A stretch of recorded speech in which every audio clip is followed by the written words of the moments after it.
안녕하세요. 이재성형외과 원장 박성욱입니다. 코성형 완전 정복.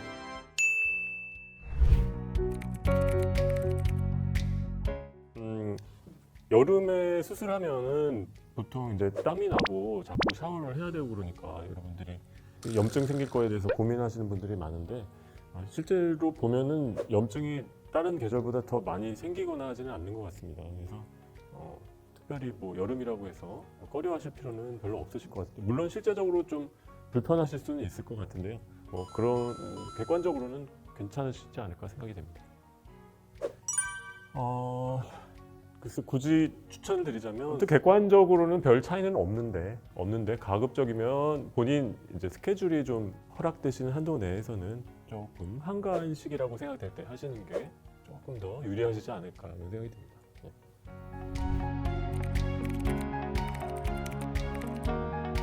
그 예전에는 이제 보형물을 보통 코끝까지 사용해서 뭐 대까지 이제 있는 보형물을 사용했던 시기가 있는데 그때 보형물은 좀 많이 딱딱하기도 했고요. 그래서 콧등이라든가 각종 이제 약한 부분으로 튀어나왔던 문제가 발생을 많이 했었는데 요새 들어서는 사실 케이스 바이 케이스겠지만 코끝까지 보형물을 사용하는 경우가 그렇게 많지는 않습니다. 그래서 예전처럼 보형물이 재질이 딱딱한 것도 아니고 또 무리해서 큰 보형물을 코끝까지 사용하지 않는 경우가 많기 때문에 10년마다 보형물을 교체해야 된다 이런 얘기는 좀 많이들 하시기는 하는데 그럴 이유는 잘 없어진 것 같습니다.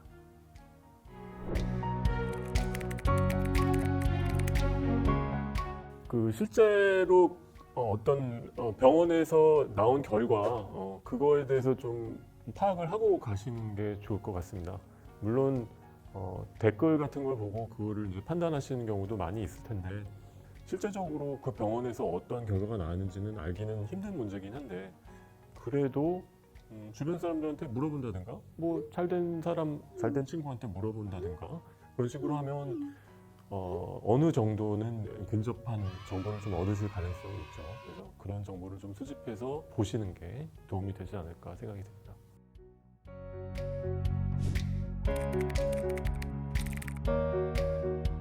무슨 얼굴형, 뭐 긴 얼굴, 뭐 둥근 얼굴, 뭐 그런 거에 따라서 어울리는 머리 스타일은 다 있다고들 뭐 하는데 뭐 그런 것도 물론 개인차가 있겠죠. 근데 코 같은 경우는 사람 얼굴 골격이 다 천차만별이기 때문에 사실 어떤 코가 어떤 얼굴형에 어울린다라고 말하기는 굉장히 어렵습니다. 그래도 굳이 이제 예를 들어서 말씀을 드린다면 코가 유난히 좀 길어 보이는 분들 그런 분들은 당연히 좀 더 짧아 보이게끔 그런 기법을 갖다가 적용을 해야 될 것입니다. 코가 짧고 인중이 길어 보이는 분들은 물론 그 반대의 컨셉을 좀 집어넣어야 될 수가 있겠죠.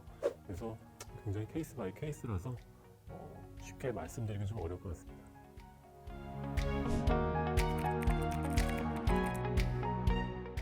코 보형물은 이제 요새 보면은 기성 제품도 굉장히 여러 타입으로 나와서 뭐 미간 있는데 볼륨이 많이 보충이 될 수 있는 보형물도 있고 아니면은 코끝 있는데 높이를 갖다가 많이 보충해 줄 수 있는 보형물도 있고 그래서 사실 그 수술하는 사람이 최소만 좀 조작을 해줘도 어느 정도 맞춰서 쓸 수 있게끔 돼 있는데요.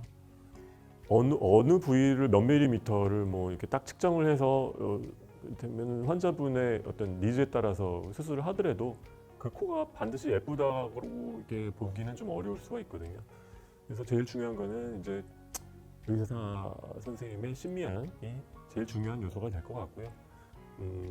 이거는 의학이기도 하지만 어떤 뭐 예술이기도 하기 때문에 그런 부분에 대해서 그냥 신뢰감을 갖고 들어가시는 게 가장 자연스러운 결과를 내지 않을까 그런 생각이 듭니다. 그 실리콘이랑 연골, 기증능 연골 이런 거는 이를테면은 공사를 할 때 뭐 삽을 써야 되냐, 곡괭이를 써야 되냐, 뭐 이런 문제인데요. 정말 써야 되는 경우가 많이 다릅니다. 예. 실리콘은 콧대 같은 경우를 채울 때 좀 사용을 해야 될 수 있고 연골은 또 귀연골도 있고 비중격 연골도 있고 그다음에 늑연골도 있고 그래서 수술을 첫 번째 받으시는지 두 번째 받으시는지 여러 번 받으시는지에 따라서 달라지고 또 연골이 얼마만큼 채취가 많이 되는지에 따라서 달라지고요. 기증득 연골 같은 경우는 사실 별로 선호하지는 않고 있는데 좀 문제가 발생할 소지가 좀 있는 걸로 보여서 많이 사용하지는 않으려고 하고 있습니다. 물론 뭐 써서 문제가 없으신 선생님들도 있는 것 같은데 좀 그렇게 하고 있는 편입니다.